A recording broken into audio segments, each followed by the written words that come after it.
दोस्तों आप इसका पीडीएफ डाउनलोड कर सकते हैं हमारे official study in the mobile application से। Study in the official search करके प्ले स्टोर से डाउनलोड कर सकते हैं या फिर इसका लिंक भी दिया गया है। इसमें देखिए आपका ये सेक्शन दिया हुआ है क्लास पीडीएफ का, इस तरीके से दिखेगा आपको। यहाँ से सारे क्लासेस के पीडीएफ आपको यहाँ पे मिल जाएंगे। या फिर आप इस व्हाट्सअप नंबर पे भी अगर आप अपना नाम और ग्रुप डी लिख के सेंड करते हैं तभी भी आपको ये मिल जाएगा। दोस्तों आपको पता है कि 17 अगस्त से पेपर है दोस्तों, तो इसके लिए देखिए हमने साइंस का और रीजनिंग का टेस्ट सीरीज लॉन्च कर दिया है। बहुत इंपॉर्टेंट दोस्तों टेस्ट लगाना, क्योंकि इसी से आपको अपनी जितनी भी तैयारी है उसके बारे में पता चलता है। तो 100 सेट का दोस्तों यहाँ पे मैंने टेस्ट सीरीज लॉन्च किया है साइंस में, एंड रीजनिंग का 51 सेट का। ये दोनों बहुत इंपॉर्टेंट एकदम टीसीएस बेस्ड परीक्षा के लिए ही बनाए गए हैं। तो फटाफट ले लीजिएगा ऐप से। और दोस्तों अभी अगर आप एप्लीकेशन डाउनलोड करते हैं तो यहाँ पे देखिए 2 टेस्ट सीरीज फ्री है। अरे 2 आपके पास देखिए ई बुक जो है वो फ्री दिया गया है। कंप्लीट हिस्ट्री का दोस्तों ई बुक है जो आपको फ्री में मिल जाएगा, और जनवरी 2022 के कंप्लीट डिटेल के साथ दोस्तों 200 क्वेश्चन कवर किए गए हैं। ये दोनों आपको फ्री मिल जाएंगे। तो जल्दी से दोस्तों आप डाउनलोड कर लीजिएगा पीडीएफ, और एप्लीकेशन से इन सारे ई बुक्स को भी आप ले सकते हैं। डिस्क्रिप्शन बॉक्स में लिंक है, फटाफट जाके ले लीजिए। या फिर आप इस नंबर पे व्हाट्सएप पे अपना नाम लिख के भी सेंड करेंगे तभी भी आपको मिल जाएगा। तो सबसे पहला क्वेश्चन बात करें दोस्तों, निम्न में से क्या एक पशु ऊतक नहीं है? 4 ऑप्शन है, 5 ऑप्शन है आपके पास। इसमें से बताना है कि क्या एक पशु ऊतक नहीं है। इसके राइट आंसर बात करें, इसका राइट आंसर हो जाएगा ऑप्शन नंबर ई, यानी इनमें से कोई नहीं। दोस्तों अगर बात करें पशु ऊतक क्या है, तो पशुओं या जंतुओं में मुख्यतः 4 प्रकार के ऊतक पाए जाते हैं। कौन कौन से पाए जाते हैं? तो उपकला ऊतक, पेशी ऊतक, तंत्रिका ऊतक और संयोजी ऊतक पाए जाते हैं। इस प्रकार से आपसे पूछा है कि कौन सा एक पशु ऊतक नहीं है, तो इनमें से वो ऑप्शन नहीं है कि कौन, ये चारों ही पशु ऊतक हैं। अगला क्वेश्चन देखते हैं दोस्तों, विकास के सिद्धांत से संबंधित है। 4 ऑप्शन है आपको इसे बताना है, तो इनमें से जो विकास का सिद्धांत किसने प्रतिपादित यानी कौन लाया था? इसका राइट आंसर बात करें, इसका राइट आंसर हो जाएगा दोस्तों ऑप्शन नंबर डी, यानी चार्ल्स डार्विन। चार्ल्स डार्विन ने जैविक विकास का सिद्धांत सर्वप्रथम अपनी पुस्तक ओरिजिन ऑफ स्पीसीज में 1859 ईस्वी में प्रकाशित किया था। उन्होंने माना कि जीव प्रजातियां अपने वर्तमान स्वरूप में लंबे समय से चल रहे क्रमबद्ध जैविक विकास के परिणाम से आई है। अगला क्वेश्चन देख लेते हैं दोस्तों, पौधों में किस ऊतक के कारण लचीलापन होता है? 4 ऑप्शन है आपके पास, बताना है कि जो पौधों में लचीलापन होता है वो किस ऊतक के कारण होता है। तो इसका राइट आंसर हो जाएगा दोस्तों ऑप्शन नंबर डी बी, यानी कोलेन काइमा के कारण पौधों में लचीलापन होता है। इनमें कोलेन काइमा ऊतकों की उपस्थिति के कारण होता है। यह पौधों के विभिन्न भागों जैसे पत्ती और तना में बिना टूटे हुए लचीलापन लाता है। अगला क्वेश्चन देख लेते हैं दोस्तों, निम्नलिखित में से क्या प्रजातियों की संख्या के स्थिर बने रहने से संबंधित है? आपको बताना है प्रजातियों की संख्या से स्थिर बने रहने से क्या संबंधित है। तो इसका राइट आंसर हो जाएगा दोस्तों ऑप्शन नंबर सी, यानी प्रजनन। प्रजनन हो जाएगा वह प्रक्रम जिसके माध्यम से जीव अपनी संख्या में वृद्धि करता है, प्रजनन कहलाता है। अगला क्वेश्चन देख लेते हैं दोस्तों, संयोजी ऊतक खाली स्थान है से निकलते हैं, यानी संयोजी ऊतक इनमें से किससे निकलते हैं? राइट आंसर बात करें तो इसका राइट आंसर हो जाएगा दोस्तों ऑप्शन नंबर सी, यानी मध्य जन स्तर। जो प्रारंभिक भ्रूण में एक्टोडर्म और एंडोडर्म स्तरों के बीच में मीसोडर्म या मध्य जन स्तर होता है, मेसोडर्म से ही संयोजी ऊतकों का निर्माण होता है। वसा ऊतक इनमें से किस में उपस्थित होते हैं? 4 ऑप्शन है आपके पास, बताना है कि जो वसा ऊतक होता है इनमें से किस में उपस्थित होते हैं। तो इसका जो राइट आंसर हो जाएगा दोस्तों ऑप्शन नंबर बी हो जाएगा, सब क्यूटेनियस लेयर। वसा ऊतक विशिष्ट प्रकार के संयोजी ऊतक हैं। विकल्पों से ये सब क्यूटेनियस लेयर में उपस्थित होते हैं। चलिए अगला क्वेश्चन देख लेते हैं दोस्तों, जो अगला क्वेश्चन हमारा है दोस्तों, आधुनिक एंटीसेप्टिक सर्जरी का जनक कौन है? मोस्ट इंपॉर्टेंट है, अनरिपीटेड क्वेश्चन है दोस्तों। जो आधुनिक एंटीसेप्टिक सर्जरी का जनक इनमें से कौन है? तो इसका राइट आंसर हो जाएगा दोस्तों ऑप्शन नंबर ए, यानी जोसेफ लिस्टर, जो कि आधुनिक एंटीसेप्टिक सर्जरी का जनक कहा जाता है। एडवर्ड जेनर की बात करें तो ये चेचक के टीके की खोज की थी। लुई पाश्चर की अगर हम बात करें दोस्तों तो ये स्वतः जननवात तथा पाश्चराइजेशन की खोज की थी। और विलियम हार्वे की बात करें तो इन्होंने रक्त परिसंचरण तंत्र की खोज की थी। चलिए दोस्तों अगला क्वेश्चन देख लेते हैं। निम्न में से कौन सा युग्म सुमेलित नहीं है, यानी इनमें से कौन सा गलत है। तो आपको बताना है, 4 ऑप्शन है इनमें से, आपको बताना है कि इनमें से कौन सा गलत है। तो इसका राइट आंसर हो जाएगा ऑप्शन नंबर ए, यानी जोसेफ लिस्टर जो कि कुष्ठ रोग का उपचार, ये गलत है। जोसेफ लिस्टर की बात करें दोस्तों तो ये एंटीसेप्टिक सर्जरी से संबंधित हैं। और जो तीनों हैं, जोनास ई सॉल्क वो पोलियो के विरुद्ध टीका की खोज की थी, अलेक्जेंडर की फ्लेमिंग की बात करें तो पेनिसिलिन की खोज की थी, और एडवर्ड जेनर की बात करें तो चेचक के विरुद्ध टीकाकरण खोज की थी। अगला क्वेश्चन देख लेते हैं दोस्तों। निम्नलिखित में से कौन सा रोग बैक्टीरिया से होता है। ये भी मोस्ट रिपीटेड क्वेश्चन है दोस्तों। आपको बताना है कि जो बैक्टीरिया से कौन सा रोग इनमें से होता है। तो इसका राइट आंसर हो जाएगा दोस्तों ऑप्शन नंबर ए, यानी तपेदिक जो होता है वो बैक्टीरिया से नामक से होता है। तपेदिक हम जिसे हम टीबी कहते हैं दोस्तों, रोग माइकोबैक्टीरियम ट्यूबरक्यूलोसिस जीवाणु द्वारा होता है। इसे हिंदी में एचमा भी कहा जाता है। क्या कहा जाता है? तो यचमा भी इसे कहा जाता है। अगला क्वेश्चन देख लेते हैं दोस्तों। अधिकांशतः प्रयोग किया जाने वाला प्रतिजैविक पेनिसिलिन बनता है। इनमें से आपको बताना है कि जो अधिकांशतः प्रयोग किया जाने वाला प्रतिजैविक पेनिसिलिन किससे बनता है। तो इसका राइट आंसर हो जाएगा दोस्तों ऑप्शन नंबर सी सॉरी, कवक से बनता है। अधिकांशतः प्रयोग किया जाने वाला प्रतिजैविक पेनिसिलिन कवक पेनिसिलियस नाइटेम तथा पेनिसिलियम क्राइसोजेनम से प्राप्त किया जाता है। अगर इसके खोज की बात करें दोस्तों तो अलेक्जेंडर फ्लेमिंग ने इसकी खोज वर्ष 1928 में की थी। ये भी आप लोगों को जरूर याद कीजिएगा। अगला क्वेश्चन देख लेते हैं।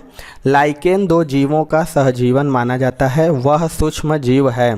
4 ऑप्शन है आपके पास, बताना है कि जो लाइकेन है 2 जीवों का सहजीवन माना जाता है, वे सूक्ष्म जीव कौन है। तो इसका जो राइट आंसर हो जाएगा दोस्तों ऑप्शन नंबर बी हो जाएगा, शैवाल और कवक। लाइकेन 2 जीवों का सहजीवन माना जाता है जिसमें शैवाल और कवक सहजीवन व्यतीत करते हैं। अगला क्वेश्चन देख लेते हैं। निम्नलिखित में से कौन सा रोग जीवाणु के कारण होता है। 4 ऑप्शन है आपके पास, बताना है कि इनमें से कौन सा रोग जीवाणु के कारण होता है। तो इसका राइट आंसर हो जाएगा दोस्तों ऑप्शन नंबर डी, यानी हैजा जो है वो जीवाणु के कारण होता है। हैजा जिसे हम कोलेरा भी कहते हैं, वाइब्रियो कोलेरी नामक जीवाणु से, जबकि चेचक की बात करें हम तो ये स्मॉल पॉक्स वायरस से, और पेचिस की बात करें तो ये एक्ट अमीबा हिस्टोलिटा से, तथा इन्फ्लुएंजा नामक संक्रमण रोग इन्फ्लुएंजा विषाणु के कारण होता है। अगला क्वेश्चन देख लेते हैं। निम्नलिखित में कौन सा वायरस से फैलता है। ये भी most repeated and most important question है दोस्तों, कि वायरस से कौन सा रोग फैलता है। तो इसका राइट आंसर हो जाएगा दोस्तों ऑप्शन नंबर ए, यानी इन्फ्लुएंजा। अभी मैंने आपको बताया था इन्फ्लुएंजा जो कि वायरस से फैलता है। टाइफाइड रोग साल्मोनेला टाइफी नामक जीवाणु के संक्रमण से होता है। अगला क्वेश्चन देख लेते हैं दोस्तों। डिप्थीरिया तथा इन्फ्लुएंजा बीमारी किन कारणों से होती है। अभी मैंने आपको बताया है, तो आपको बताना है कि डिप्थीरिया तथा इन्फ्लुएंजा बीमारी किन कारणों से होती है। तो इसका जो राइट आंसर हो जाएगा दोस्तों ऑप्शन नंबर बी, यानी बैक्टीरिया तथा वायरस क्रमशः। डिप्थीरिया और कोरिने बैक्टीरियम डिप्थेरी नामक बैक्टीरिया द्वारा, तथा इन्फ्लुएंजा जो कि आर्थोमिक्सो वायरस द्वारा होता है। चलिए अगला क्वेश्चन देख लेते हैं। सूक्ष्म जीवाणुओं से प्राप्त वे तत्व कौन से हैं जिनका उपयोग सूक्ष्म जीवाणुओं को नष्ट करने के लिए किया जाता है। 4 ऑप्शन है आपके पास, बताना है। इसमें राइट आंसर हो जाएगा दोस्तों ऑप्शन नंबर बी, यानी प्रतिजैविक जो कि एंटीबायोटिक सूक्ष्म जीवाणुओं से प्राप्त होते हैं और इनका उपयोग सूक्ष्म जीवाणुओं को नष्ट करने में किया जाता है। दोस्तों आपके आगामी एग्जामिनेशन जो 17 अगस्त से होने वाले हैं दोस्तों, ग्रुप डी के लिए बहुत सारे इंपॉर्टेंट ई बुक्स मैंने लॉन्च किए हैं। जैसे 500 क्वेश्चन तो सुपर गेस्ट क्वेश्चन दोस्तों यहाँ पे रेडी किया गया है, जो नवीनतम परीक्षा पैटर्न पर आधारित और सभी हल प्रश्नों के साथ है। अगर आपका मैथमेटिक्स लो है तो इन सभी 500 प्रश्नों को लगा डालिए अभी के अभी। ये ई बुक का लिंक आपको डिस्क्रिप्शन बॉक्स में मिल जाएगा। एंड जीके के टॉप 70 टॉपिक, क्योंकि टॉपिक वाइज कवर करना बहुत जरूरी होता है एग्जामिनेशन से पहले, आप पूरा रिवीजन कर डालिए। जितने भी आपके टॉपिक आते हैं उन सभी को इस टॉपिक वाइज में कवर किया गया है। इसका भी लिंक आपको नीचे मिल जाएगा। एंड साइंस के 1000 क्वेश्चन दोस्तों, इनका भी ई बुक रेडी किया गया है, जो पिछले 10 सालों से लगातार जीव विज्ञान, रसायन विज्ञान, भौतिक विज्ञान के प्रश्न बार बार रिपीट किए गए हैं। उनके फुल डिटेल के साथ दोस्तों क्वेश्चन इसमें इनबिल्ट किए गए हैं। तो ये भी सभी ग्रुप डी एग्जामिनेशन के लिए बहुत इंपॉर्टेंट ई बुक है। इन सभी का लिंक डिस्क्रिप्शन बॉक्स में है, फटाफट जाके वहां से आप लोग इसको ले लीजिए। अगला क्वेश्चन देख लेते हैं। निम्नलिखित में से कौन सी बीमारी जीवाणु संक्रमण के कारण होती है? मोस्ट इंपॉर्टेंट ये भी क्वेश्चन है दोस्तों, बताना है कि कौन सी बीमारी जीवाणु संक्रमण के कारण होती है। तो इसका राइट आंसर हो जाएगा ऑप्शन नंबर सी, यानी कुष्ठ रोग जो है वो जीवाणु संक्रमण के कारण, जो कि माइकोबैक्टीरियल लेप्री नामक जीवाणु के संक्रमण से होता है। अगला क्वेश्चन देख लेते हैं दोस्तों। निम्न के द्वारा दूध खट्टा किया जाता है, यानी इनमें से किसके द्वारा दूध को खट्टा किया जाता है? इसके राइट आंसर बात करें दोस्तों तो इसका राइट आंसर हो जाएगा ऑप्शन नंबर बी, यानी बैक्टीरिया। बैक्टीरिया से ही दूध को खट्टा किया जाता है, जो कि लैक्टोबैलिसस नामक बैक्टीरिया द्वारा ही दूध यानी दही को खट्टे में परिवर्तित किया जाता है। अगला क्वेश्चन देख लेते हैं। सूक्ष्म जीवाणुओं युक्त पदार्थ का शीतीकरण एक प्रक्रिया है जिसका कार्य है, आपको बताना है। इनमें से 4 ऑप्शन है, तो राइट आंसर की बात करें दोस्तों तो इसका राइट आंसर हो जाएगा ऑप्शन नंबर सी, यानी जीवाणुओं को निष्क्रिय करना। सूक्ष्म जीवाणु युक्त पदार्थ का शीतीकरण एक प्रक्रिया है जिसका कार्य है जीवाणुओं को निष्क्रिय करना, क्योंकि न्यून तापमान पर जीवाणुओं की वृद्धि तथा उपापचयी क्रियाएं कम हो जाने से ये निष्क्रिय हो जाते हैं। चलिए अगला क्वेश्चन देख लेते हैं। उस रोग का चयन करें जो कि एक मनुष्य से दूसरे मनुष्य में सीधे नहीं फैलता है। बहुत अच्छा क्वेश्चन है और मोस्ट रिपीटेड ये भी क्वेश्चन है, बताना है कि कौन सा वो रोग है जो एक मनुष्य से दूसरे मनुष्य में सीधे नहीं फैलता है। तो इसका जो राइट आंसर हो जाएगा दोस्तों ऑप्शन नंबर बी, यानी टिटनेस है, जो कि एक मनुष्य को दूसरे मनुष्य में सीधे नहीं फैलता है। अगला क्वेश्चन देखते हैं दोस्तों। एड्स वाले को आवश्यक रूप से HIV संक्रमण होता है, इससे क्या तात्पर्य है? ये भी मोस्ट इंपॉर्टेंट क्वेश्चन है दोस्तों। तो इसका जो राइट आंसर हो जाएगा दोस्तों ऑप्शन नंबर हो जाएगा ए, यानी यदि आपको एड्स यानी HIV है तो आपको HIV होगा, यानी सॉरी यहाँ अगर आपको एड्स है तो आपको HIV जरूर होगा। HIV जो कि संक्रमण की अंतिम अवस्था है, अतः यदि एड्स होगा तो HIV निश्चित होगा, किंतु यह आवश्यक नहीं है कि HIV संक्रमित व्यक्ति को एड्स हो। अगला क्वेश्चन देख लेते हैं। एड्स का अर्थ है, most important and most repeated question है ये। एड्स का पूरा नाम या एड्स का फुल फॉर्म ये क्या है? तो इसका जो राइट आंसर हो जाएगा दोस्तों option number C, acquired immunodeficiency syndrome. या तो फुल फॉर्म कह लीजिए या तो इसका पूरा नाम या इसका अर्थ। एड्स का ये जरूर आता है मैक्सिमम एग्जाम में। अगला क्वेश्चन देख लेते हैं दोस्तों। एड्स फैलता है, अब बहुत अच्छा क्वेश्चन ये भी है, मतलब एड्स किसके द्वारा फैलता है? 4 ऑप्शन है आपके पास दिया है, इनमें से बताना है कि जो एड्स है वो किसके द्वारा फैलता है। तो इसका राइट आंसर हो जाएगा दोस्तों ऑप्शन नंबर डी, यानी शारीरिक संपर्क से। अगला क्वेश्चन देख लेते हैं। पैरासीटामॉल उपयोग में लाया जाता है, इनमें से आपको बताना है कि जो पैरासीटामॉल है वो किसके उपयोग में लाया जाता है? तो इसका राइट आंसर हो जाएगा दोस्तों ऑप्शन नंबर ए, यानी शरीर के दर्द निवारण में। पैरासीटामॉल का उपयोग शरीर के दर्द निवारक तथा बुखार को कम करने के लिए किया जाता है। इसे ज्वरनाशक दवा के रूप में भी प्रयोग किया जाता है। चलिए अगला क्वेश्चन देख लेते हैं दोस्तों।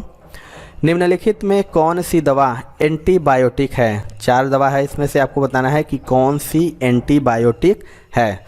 तो इसका राइट आंसर हो जाएगा दोस्तों ऑप्शन नंबर सी, यानी पेनिसिलिन, जो कि पेनिसिलिन प्रथम एंटीबायोटिक है। इसकी खोज की अगर बात करें तो दोस्तों अलेक्जेंडर फ्लेमिंग ने वर्ष 1928 में इसकी खोज की थी। अगला क्वेश्चन देख लेते हैं। ये लास्ट क्वेश्चन है दोस्तों। नाइट्रोजन स्थिरीकरण में लेग हीमोग्लोबिन का मुख्य कार्य क्या है? 4 ऑप्शन है आपके पास, बताना है कि जो नाइट्रोजन स्थिरीकरण में है हीमोग्लोबिन, लेग हीमोग्लोबिन का मुख्य कार्य क्या है? तो इसका राइट आंसर हो जाएगा दोस्तों ऑप्शन नंबर ए, यानी ऑक्सीजन का अवशोषण। नाइट्रोजन स्थिरीकरण में लेग हीमोग्लोबिन का जो मुख्य कार्य है वो ऑक्सीजन का अवशोषण करना है, क्योंकि राइजोबियम जीवाणु ऑक्सीजन की अनुपस्थिति में कार्य करता है।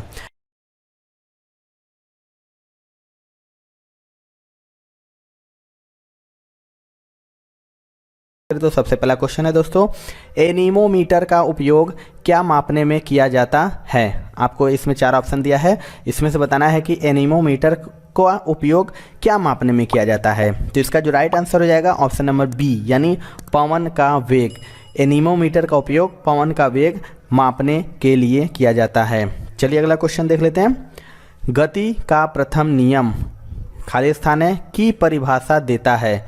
इनमें से बताना है कि कौन सा गति के प्रथम नियम की परिभाषा देता है। इसके राइट आंसर की बात करें दोस्तों, इसका राइट आंसर हो जाएगा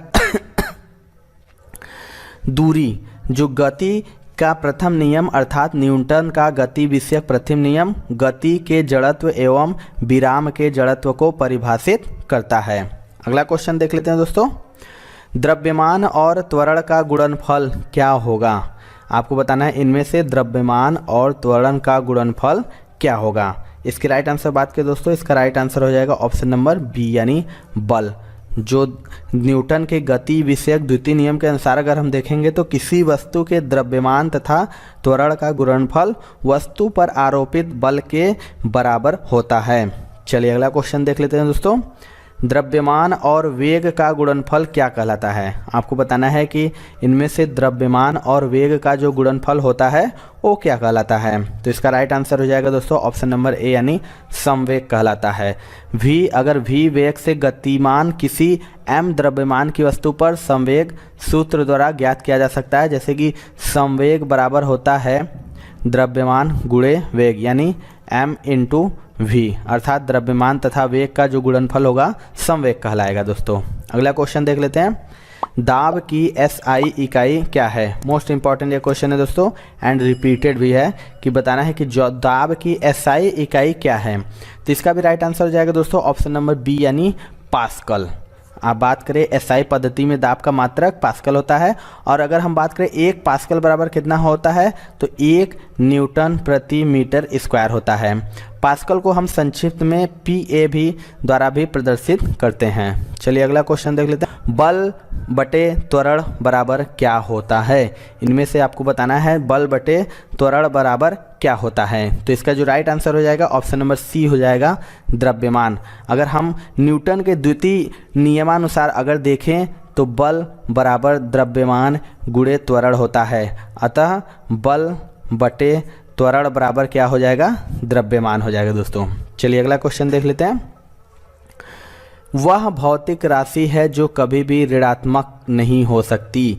इनमें से आपको बताना है कि वह भौतिक राशि कौन सी है जो कभी ऋणात्मक नहीं हो सकती है।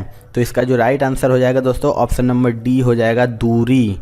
दूरी की बात करें तो जिसमें बल हो गया, वेग हो गया तथा त्वरण, ये तीनों भौतिक राशियां सदिश राशियां हैं जिनमें परिणाम के साथ साथ दिशा को भी व्यक्त किया जाना आवश्यक होता है, अतः इनके मान धनात्मक अथवा ऋणात्मक हो सकते हैं। लेकिन अगर हम दूरी की बात करें दोस्तों, डिस्टेंस की बात करें तो यह अदिश राशि है जिसमें केवल परिमाण होता है, अतः दूरी को ऋणात्मक रूप में व्यक्त नहीं किया जा सकता है। चलिए अगला क्वेश्चन देख लेते हैं। लंबी कूद के दौरान एक एथलीट कूदने से पहले दौड़ता है, ऐसा क्यों करना पड़ता है? आपको बताना है कि जो लंबी कूद के दौरान होता है एथलीट उससे पहले कूदने से पहले दौड़ता है, ऐसा क्यों करना होता है? तो इसका जो राइट आंसर हो जाएगा ऑप्शन नंबर बी हो जाएगा, उससे उसका संवेग बढ़ता है। लंबी कूद के दौरान जब एथलीट को अधिक से अधिक दूरी तक क्षैतिज दिशा में कूद कर प्राप्त करनी होती है, अतः वह कूदने से पहले दौड़ता है ताकि वेग में वृद्धि करके वह अपने शरीर का संवेग बढ़ा सके। चलिए अगला क्वेश्चन देख लेते हैं दोस्तों। वेग समय ग्राफ पर रेखा का ढलान क्या कहलाता है? आपको बताना है इनमें से जो वेग समय ग्राफ पर रेखा का ढलान होता है क्या कहलाता है। तो इसका राइट आंसर हो जाएगा ऑप्शन नंबर सी यानी त्वरण कहलाता है। वेग समय ग्राफ पर रेखा का ढलान त्वरण कहलाता है। हम जानते हैं कि वेग समय ग्राफ को प्रदर्शित करने के लिए समय x अक्षर पर तथा वेग y अक्षर पर प्रदर्शित करते हैं। चलिए अगला क्वेश्चन देख लेते हैं दोस्तों।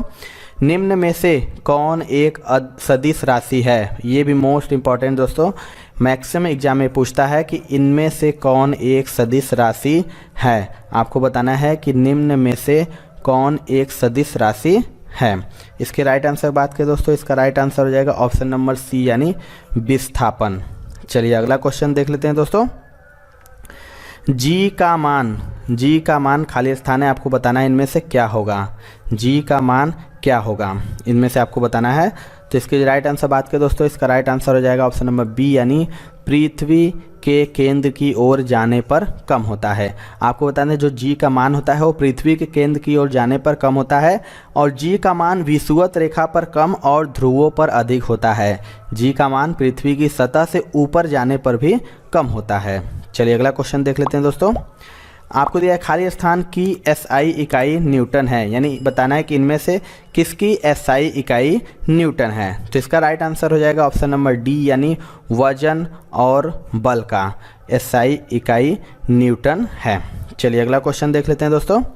मंदन क्या है? आपको बताना है जो मंदन है वो क्या है। तो इसका राइट आंसर हो जाएगा ऑप्शन नंबर डी, यानी ऋणात्मक त्वरण है। मंदन की बात करते हैं, किसी गतिमान वस्तु पर बल लगाने से यदि इसका वेग बढ़ता है तो इसमें त्वरण उत्पन्न होता है, लेकिन यदि वस्तु का वेग बल लगाने पर घटने लगे तो यह ऋणात्मक त्वरण या मंदन कहलाता है। चलिए अगला क्वेश्चन देखते हैं।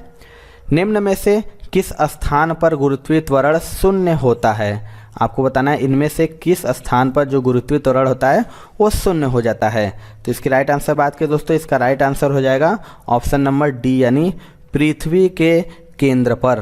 पृथ्वी की जो सतह से नीचे केंद्र की ओर चलने पर गुरुत्वीय त्वरण का मान घटता जाता है, जो कि पृथ्वी सतह से निश्चित गहराई पर गुरुत्व त्वरण का मान से कम होगा। चलिए अगला क्वेश्चन देखते हैं। किसी वस्तु द्वारा विराम की अवस्था अथवा गति की अवस्था के विरोध की प्रवृत्ति को क्या कहते हैं? इनमें से आपको बताना है कि जो किसी वस्तु द्वारा विराम की अवस्था अथवा गति की अवस्था के विरोध की प्रवृत्ति को क्या कहते हैं। तो इसका राइट आंसर हो जाएगा दोस्तों ऑप्शन नंबर बी, यानी इसे कहते हैं जड़त्व। किसी वस्तु द्वारा अपनी विराम अवस्था एवं गति अवस्था में परिवर्तन किए जाने के प्रति विरोध की जो प्रवृत्ति को जड़त्व कहते हैं। अगला क्वेश्चन देखते हैं। किसी वस्तु का जड़त्व मापने की इकाई निम्न में से क्या है? इनमें से बताना है कि जड़त्व मापने की इकाई क्या है। इसके राइट आंसर बात करें तो इसका राइट आंसर हो जाएगा ऑप्शन नंबर सी, यानी द्रव्यमान। मास जिसे हम बोलते हैं, किसी वस्तु का जड़त्व उसके द्रव्यमान के समानुपाती होता है, अर्थात वस्तु का जो द्रव्यमान जितना अधिक होगा उसका जड़त्व भी उतना ही अधिक होगा। चलिए अगला क्वेश्चन देख लेते हैं। चंद्रमा पर किसी वस्तु का भार, मोस्ट इंपॉर्टेंट ये भी क्वेश्चन है एंड मोस्ट रिपीटेड क्वेश्चन है दोस्तों।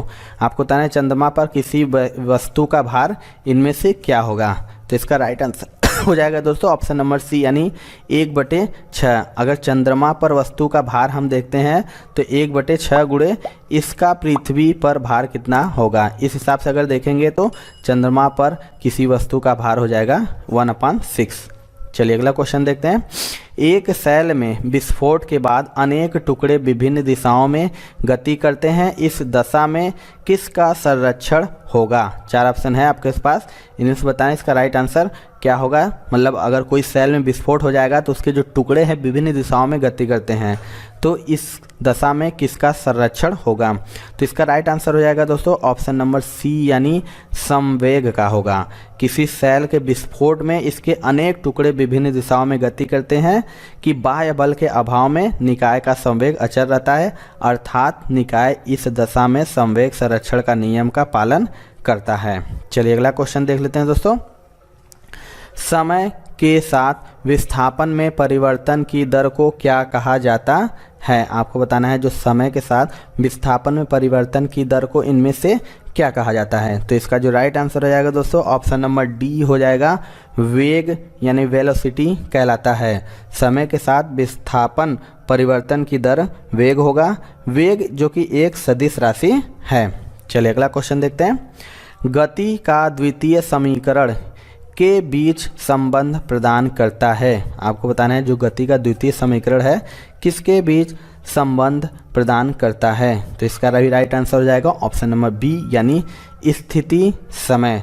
जो गति का द्वितीय समीकरण वस्तु द्वारा एक निश्चित समय में चली गई दूरी को व्यक्त करता है, अर्थात यह समीकरण वस्तु की स्थिति समय में संबंध स्थापित करता है। चलिए दोस्तों अगला क्वेश्चन देख लेते हैं।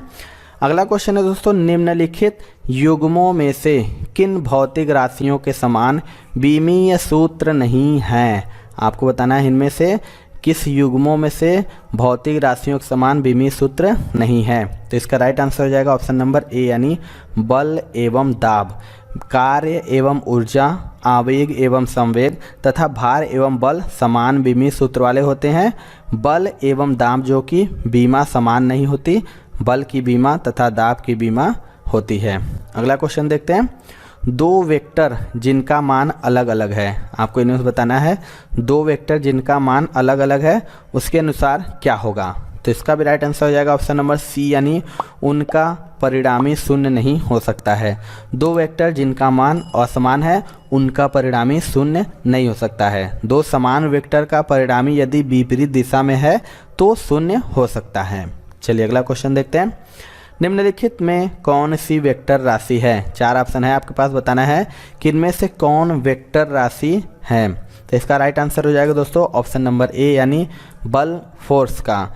वे भौतिक राशियां जिनमें परिमाण और दिशा दोनों होते हैं सदिश राशियां यानी वेक्टर कहलाती हैं, जैसे हो गया वेग, बल, त्वरण आदि। चलिए अगला क्वेश्चन देखते हैं। सदिश राशि है, बहुत अच्छा क्वेश्चन है, ये मोस्ट इंपॉर्टेंट एग्जाम है दोस्तों। इसमें से आपको बताना है कि कौन सी सदिश राशि है। तो इसका राइट आंसर हो जाएगा ऑप्शन नंबर बी, यानी कोणीय संवेग। आपको बता दें सदिश राशि वे राशियां होती हैं जिनमें दिशा एवं परिमाण दोनों होते हैं। कोणीय संवेग एक सदिश राशि है। चलिए अगला क्वेश्चन देख लेते हैं। निम्नलिखित में से कौन एक सदिश राशि नहीं है। अभी पूछा सदिश राशि, अब इसमें से बताना है आपको कौन एक सदिश राशि नहीं है। ये भी मोस्ट इंपॉर्टेंट क्वेश्चन है, अब मैक्सिमम एग्जाम में ये रिपीट होता है। तो इसका राइट आंसर हो जाएगा दोस्तों ऑप्शन नंबर डी, यानी द्रव्यमान यानी मास। द्रव्यमान जो कि एक अदिश राशि है। द्रव्यमान में केवल परिमाण होता है, दिशा नहीं। आप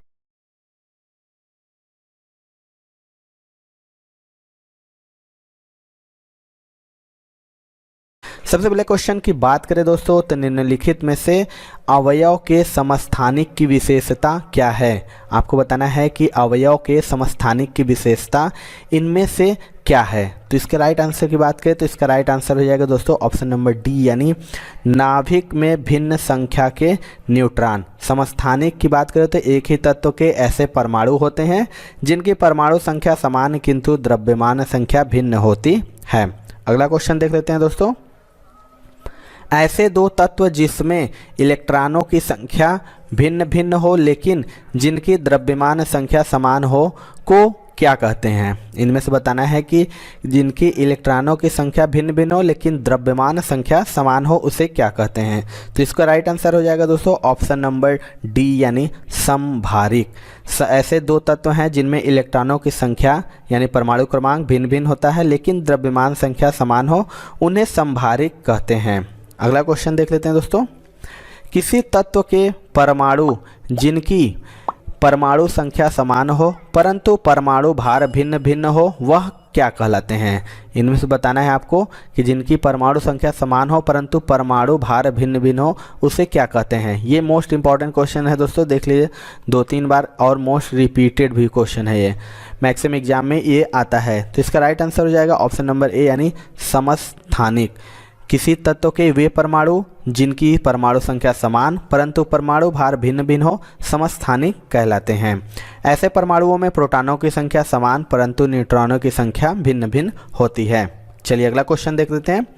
तत्व के समस्थानिक का कभी नहीं हो सकता। इनमें से बताना है आपको जो तत्व के समस्थानिक है का कभी नहीं हो सकता है। तो इसका राइट आंसर हो जाएगा दोस्तों ऑप्शन नंबर ए, यानी न्यूट्रॉनों की संख्या समान हो। समस्थानिकों की परमाणु संख्या समान होती है अर्थात उसमें प्रोटॉनों की संख्या भी समान होती है किंतु द्रव्यमान संख्या भिन्न भिन्न होती है अर्थात प्रोटॉनों एवं न्यूट्रॉनों का योगफल भिन्न भिन्न होता है। अगला क्वेश्चन देख लेते हैं। पॉजिट्रॉन की खोज किसने की थी। मोस्ट इंपॉर्टेंट क्वेश्चन, जितने भी खोज से संबंधित क्वेश्चन है सारे के सारे मोस्ट इंपॉर्टेंट है दोस्तों। तो आपको बताना है कि पॉजिट्रॉन की खोज इनमें से किस वैज्ञानिक ने की थी। तो इसका राइट आंसर हो जाएगा दोस्तों ऑप्शन नंबर डी, यानी एंडरसन ने। पॉजिट्रॉन की खोज एंडरसन ने वर्ष 1932 में की थी। पॉजिट्रॉन का जो प्रतीक होता है दोस्तों ऐसे होता है। इसका द्रव्यमान इलेक्ट्रॉन के द्रव्यमान के बराबर तथा आवेश प्रोटॉन के आवेश के बराबर होता है। चलिए अगला क्वेश्चन देखते हैं। हाइड्रोजन परमाणु के न्यूक्लियस में प्रोटॉन की संख्या ज्ञात करें। आपको बताना है कि जो हाइड्रोजन परमाणु के न्यूक्लियस में प्रोटॉन की संख्या कितनी होती है। तो इसका राइट आंसर हो जाएगा दोस्तों ऑप्शन नंबर बी यानी 1 होती है। जो हाइड्रोजन का परमाणु क्रमांक होता है 1 है, अतः इसमें प्रोटॉनों की संख्या भी 1 होगी। चलिए अगला क्वेश्चन देख लेते हैं। किसी तत्व का परमाणु भार 35 है तथा 18 इलेक्ट्रॉन है, तो उस तत्व में प्रोटॉनों की संख्या क्या होगी। आपको बताना है कि इनमें से इसका राइट आंसर क्या होगा। तो इसके राइट आंसर बात करें दोस्तों, इसका राइट आंसर हो जाएगा ऑप्शन नंबर बी यानी 18। अगर हम बात करें किसी तत्व के परमाणु में इलेक्ट्रॉनों की संख्या प्रोटॉनों की संख्या के बराबर होती है, अतः विशेष तत्व के परमाणु में प्रोटॉनों की संख्या 18 होगी, इसमें न्यूट्रॉन की संख्या 17 होगी। चलिए अगला क्वेश्चन देख लेते हैं दोस्तों। किसी अणु में बंध कोण अधिकतम है। आपको बताना है किस अणु में बंध कोण अधिकतम है। इनमें से इसका राइट आंसर हो जाएगा दोस्तों ऑप्शन नंबर डी यानी CO2। CH4 बंध कोण का मान 109.28 डिग्री होता है, H2O में 105 डिग्री होता है और BF4 में 90 डिग्री तथा CO2 में 180 डिग्री होता है। चलिए अगला क्वेश्चन देख लेते हैं दोस्तों। एक तत्व के परमाणु दूसरे सभी तत्वों के परमाणुओं से निम्नलिखित में से भिन्न होते हैं। आपको बताना है कि एक तत्व के जो परमाणु होते हैं वो दूसरे सभी तत्वों के परमाणुओं से कैसे भिन्न होते हैं। इसकी राइट आंसर बात करें दोस्तों, इसका right answer option number A हो जाएगा परमाणु की संख्या और इलेक्ट्रॉनिक विन्यास। एक तत्व के जो परमाणु होते हैं दूसरे सभी तत्वों के परमाणुओं से परमाणु संख्या और इलेक्ट्रॉनिक विन्यास से भिन्न होते हैं। चलिए अगला क्वेश्चन देख लेते हैं। अब तक कितने तत्व ज्ञात किए गए हैं। मोस्ट इंपॉर्टेंट ये क्वेश्चन है। अब तक कितने तत्व ज्ञात किए गए हैं। इसका राइट आंसर हो जाएगा दोस्तों ऑप्शन नंबर डी यानी 118। अभी तक 118 तत्वों की जानकारी हो चुकी है। अंतिम तत्व का अगर नाम की बात पूछे तो अंतिम तत्व का जो नाम है यूनोन सेप्टियम, यानी इसका जो फॉर्मूला हो जाएगा UO। चलिए अगला क्वेश्चन देख लेते हैं दोस्तों। न्यूट्रॉन वे कण हैं जिनमें होता है। इनमें से आपको बताना है कि न्यूट्रॉन कौन सा कण है जिनमें होता है। इसकी राइट आंसर बात करें दोस्तों, इसका right answer option number C हो जाएगा कोई आवेश नहीं। न्यूट्रॉन जो कि किसी पदार्थ के ऐसे मूल कण हैं जिन पर कोई आवेश नहीं होता है, क्योंकि वे विद्युत तथा चुंबकीय क्षेत्र में बिना विचलित हुए सीधे मार्ग से जाते हैं। चलिए नेक्स्ट क्वेश्चन देख लेते हैं। इन सभी में से कौन सा आवेश रहित कण है। आपको बताना है इनमें से कौन आवेश रहित कण है। इसकी राइट आंसर बात करें दोस्तों, इसका राइट आंसर हो जाएगा ऑप्शन नंबर डी यानी न्यूट्रॉन जो कि आवेश रहित कण है। और अल्फा की बात करें, अल्फा किरणें तथा प्रोटॉन किरणें धनावेशित, बीटा किरणें ऋणावेशित तथा न्यूट्रॉन आवेश रहित कण हैं। चलिए अगला क्वेश्चन देख लेते हैं दोस्तों। किसके निर्धारण में किसी तत्व की परमाणु संख्या सहायता नहीं करती है। इनमें से 4 ऑप्शन है। आपको बताना है कि किसके निर्धारण में किसी तत्व की परमाणु संख्या सहायता नहीं करती। मोस्ट इंपॉर्टेंट रिपीटेड क्वेश्चन है दोस्तों। तो इसका जो राइट आंसर हो जाएगा दोस्तों ऑप्शन नंबर हो जाएगा डी, तत्व की करणक शक्ति। किसी तत्व की करणक शक्ति को छोड़कर निम्न को ज्ञात करने में परमाणु संख्या सहायता करती है। न्यूट्रॉनों की संख्या देख लेंगे तो न्यूट्रॉनों की संख्या बराबर द्रव्यमान संख्या माइनस परमाणु संख्या होता है। प्रोटॉनों की संख्या ज्ञात करना हो तो प्रोटॉनों की संख्या बराबर परमाणु संख्या होता है। और नाभिक के बाहर इलेक्ट्रॉनों की संख्या बराबर परमाणु संख्या होता है। चलिए अगला क्वेश्चन देखते हैं। इलेक्ट्रॉन न्यूनता वाला परमाणु है। 4 ऑप्शन है, आपको बस बताना है कि इलेक्ट्रॉन न्यूनता वाला परमाणु है। इसकी बात करें तो इसका राइट आंसर हो जाएगा ऑप्शन नंबर बी यानी धन आयन। जब कोई परमाणु इलेक्ट्रॉन को त्यागता है तो वह धन आयन बनता है। इस तरह उसमें पहले से इलेक्ट्रॉन की कमी हो जाती है और इलेक्ट्रॉन न्यूनता वाले परमाणु को धन आयन कहते हैं। चलिए अगला क्वेश्चन देख लेते हैं दोस्तों। परमाणु विस्फोट में काफ़ी अधिक ऊर्जा निकलती है, इसके क्या परिणाम हैं। आपको बताना है कि जो परमाणु विस्फोट में काफ़ी अधिक ऊर्जा निकलती है इसके क्या परिणाम है। तो इसका राइट आंसर हो जाएगा दोस्तों ऑप्शन नंबर डी यानी द्रव्यमान का ऊर्जा में रूपांतरण। परमाणु विस्फोट में अत्यधिक ऊर्जा का उत्सर्जन होता है। यह ऊर्जा परमाणु के द्रव्यमान का ऊर्जा में रूपांतरण के कारण बनती है। अगला क्वेश्चन देख लेते हैं दोस्तों। यूरेनियम का कौन सा आइसोटोप न्यूक्लियर रिएक्टर में होने वाली श्रृंखला प्रतिक्रिया को जारी रखने की क्षमता रखता है? इसका आपको राइट आंसर बताना है। तो इसका राइट आंसर हो जाएगा दोस्तों ऑप्शन नंबर सी यानी U-235। U-235 जो कि यूरेनियम का एक आइसोटोप है जो न्यूक्लियर रिएक्टर में होने वाली श्रृंखला प्रक्रिया को जारी रखता है। चलिए अगला क्वेश्चन देखते हैं। आधुनिक आवर्त सारणी किसने प्रस्तुत की थी? मोस्ट इंपॉर्टेंट क्वेश्चन है दोस्तों। आधुनिक आवर्त सारणी किसने प्रस्तुत की थी? इसके राइट आंसर बात कर दोस्तों तो इसका राइट आंसर हो जाएगा, इसमें जो दिया है इसमें कोई भी राइट आंसर ये गलत दिया हुआ दोस्तों। इसका जो राइट आंसर हो जाएगा डोबेनियर। डोबेनियर ने सबसे पहले तत्वों का वर्गीकरण किया। मेंडलीफ ने सर्वप्रथम आवर्त सारणी बनाई जिसमें तत्वों को उनके परमाणु भार के आधार पर व्यवस्थित किया गया। आधुनिक आवर्त सारणी ब्रिटिश वैज्ञानिक मोसले ने प्रस्तुत की थी जिसमें तत्वों को उनके परमाणु क्रमांक के आधार पर व्यवस्थित किया गया है। चलिए अगला क्वेश्चन देखते हैं दोस्तों। सीमेंट उद्योग के लिए कौन सा कच्चा माल आवश्यक है? इनमें से आपको बताना है कि सीमेंट उद्योग के लिए कौन सा कच्चा माल आवश्यक है। तो इसका राइट आंसर हो जाएगा ऑप्शन नंबर डी यानी उपर्युक्त सब्जी। यानी सीमेंट उद्योग में जो कि चूना पत्थर हो गया, कोयला हो गया, चिकनी मिट्टी हो गई, उर्वरक कारखानों के अमल, जिप्सम और कोयला कच्चे माल के तौर पर उपयोग होता है। चलिए अगला क्वेश्चन देखते हैं दोस्तों। बीटा किरणों का वेग बराबर होता है। आपको बताना है कि जो बीटा किरणों का वेग किसके बराबर होता है। तो इसका राइट आंसर हो जाएगा ऑप्शन नंबर सी यानी प्रकाश के वेग का 9/10। यानी बीटा किरणों का जो वेग होता है लगभग प्रकाश के वेग का 9/10 भाग होता है।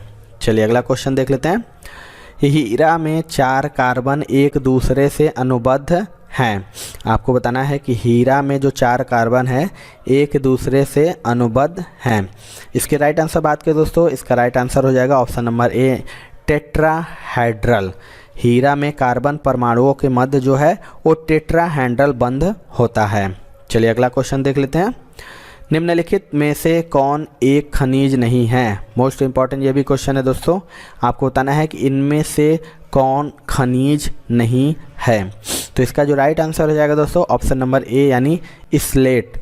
स्लेट एक प्रकार का पत्थर है जो कायांतरित चट्टानों से बना होता है। चलिए नेक्स्ट क्वेश्चन देखते हैं। थायोकॉल रबर है। आपको बताना है कि थायोकॉल किस प्रकार का रबर है। इसके राइट आंसर बात करें दोस्तों, इसका राइट आंसर हो जाएगा ऑप्शन नंबर ए यानी संश्लिष्ट रबर। थायोकॉल एक संश्लिष्ट रबर है। थायोकॉल जो कि केमिकल कंपनी की स्थापना वर्ष 1929 में अमेरिका में की गई थी। अगला क्वेश्चन देख लेते हैं दोस्तों। कैफीन कहाँ पाया जाता है? मोस्ट इंपॉर्टेंट ये भी क्वेश्चन है दोस्तों। कैफीन कहाँ पाया जाता है? ये मैक्सिमम एग्जाम में पूछता है। आपको बताना है कैफीन इनमें से किस में पाया जाता है। तो इसका राइट आंसर हो जाएगा ऑप्शन नंबर डी यानी बी और सी। कैफीन की बात करें तो ये चाय, कॉफ़ी दोनों में पाया जाता है। और तंबाकू की बात करें दोस्तों तो तंबाकू में निकोटीन पाया जाता है। चलिए अगला क्वेश्चन देख लेते हैं। किसमें आयनिक बंध बनता है? इनमें से आपको बताना है कि इन चारों में से किसमें आयनिक बंध बनता है। तो इसका राइट आंसर हो जाएगा दोस्तों ऑप्शन नंबर ए यानी KCl। KCl में आयनिक बंध बनता है। देख लेते हैं फार्मूला। तो KCl हो जाएगा K++Cl। चलिए अगला क्वेश्चन देख लेते हैं। लास्ट क्वेश्चन है दोस्तों। इलेक्ट्रॉन के आवेश का निर्धारण किसने किया था? मोस्ट इंपॉर्टेंट ये भी क्वेश्चन है। आपको बताना है जो इलेक्ट्रॉन का आवेश का निर्धारण किसने किया था। तो इसका राइट आंसर हो जाएगा दोस्तों ऑप्शन नंबर डी यानी मिलीकॉन ने। इलेक्ट्रॉन के आवेश का निर्धारण मिलीकॉन ने किया था। तो ये थी दोस्तों आज की वीडियो। आपको वीडियो कैसा लगा कमेंट सेक्शन में जरूर बताइएगा। वीडियो पसंद आया हो दोस्तों एक लाइक जरूर करिएगा। चैनल पे हमारे नए हैं तो चैनल को जरूर सब्सक्राइब करके बन जाए हमारे चैनल के साथ, क्योंकि हम करा रहे हैं लगातार आने वाले ग्रुप डी एग्ज़ाम की तैयारी, जहाँ से आपको कोई भी क्वेश्चन या कोई भी डाउट सारा क्लियर हो जाएगा। तो मिलते हैं दोस्तों अपने अगले वीडियो में। तब तक के लिए जय हिंद, जय भारत।